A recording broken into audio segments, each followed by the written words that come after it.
As a designer, we normally think about the thing we're about to sell and the mechanisms that we can deploy to make a connection with the consumer. The most important moment is either that moment on the runway for them or the moment where someone has purchased it. And that's really the extent that we think about the life of this garment. But the more critical thing to think about is when you see it in the landfill, when you see it wash up on shore, to think about the materials that you're using, thinking about not just the beautiful printed material in all of its glorious color, but what did the actual base material look like before it got printed, before your pattern and your colorway was selected? Was it a grown material?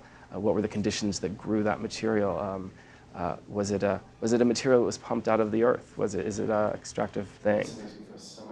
We all know that our brand is built on quality, it's built on durability and timelessness, so we try to design things that will endure and that will last for a long time. That's probably the most sustainable thing we can do. So sometimes we're sold things as sustainable, and as we work through them, we actually begin to understand them as not the most sustainable thing, like mixing in a recycled polyester into a 100% cotton garment, for example. You're potentially making something that's unrecyclable. So it sounds like a good idea because you're using recycled polyester, but ultimately if you're going to create something that can't be recycled again, then it's not a good idea. The challenge that we put to ourselves with sustainability initiatives, can you completely reimagine every feature of the garment, from the creation and sourcing of its materials to the way it was assembled, where it was assembled and how it was assembled, how it was delivered, and the messaging around how it should be cared for? Can you change all of that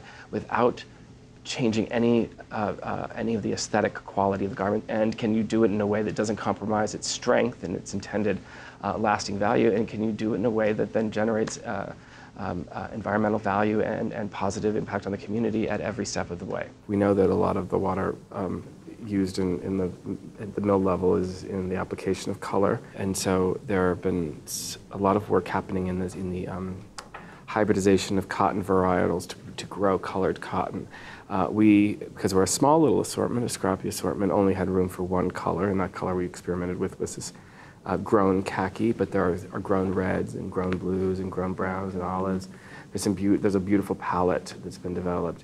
And so our challenge was to pick a color once and to find how to maximize value out of buying a couple bales of this khaki cotton. It made a great khaki jean jacket and a khaki 511.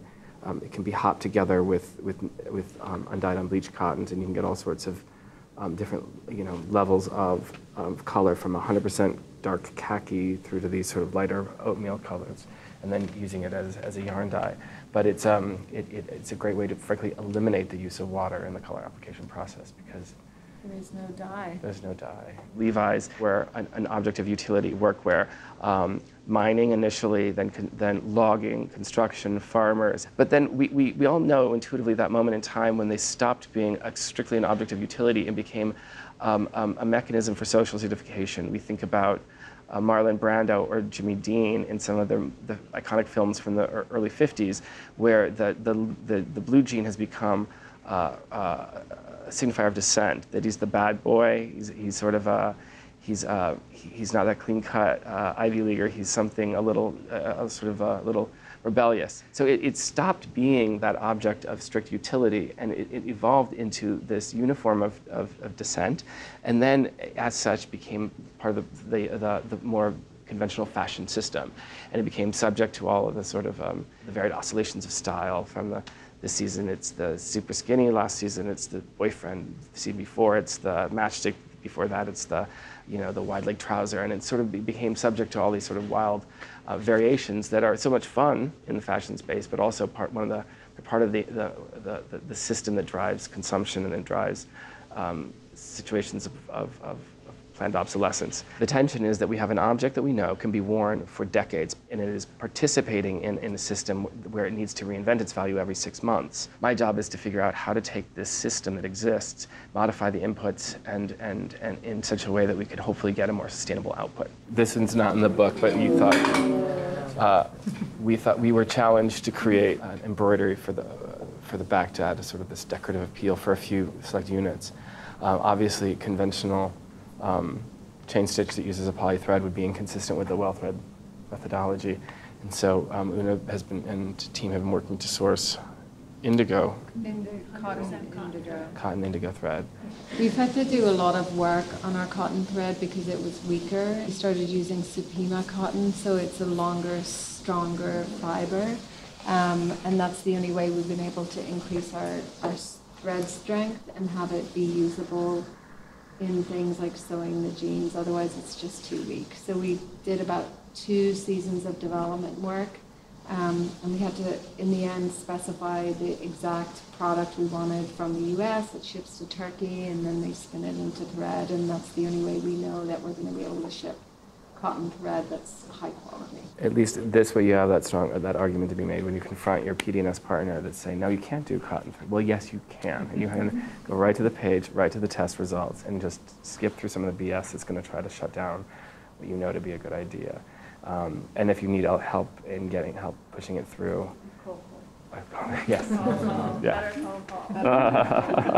Almost any company at this point, at this day and age, with so much focus on considerations of labor rights and sustainability, even if they don't lead with it as their message, even if they're not Patagonia or Levi's or one of the people who are really active in the space, they're going to have a vendor list online, and they're going to have some form of an environmental report online.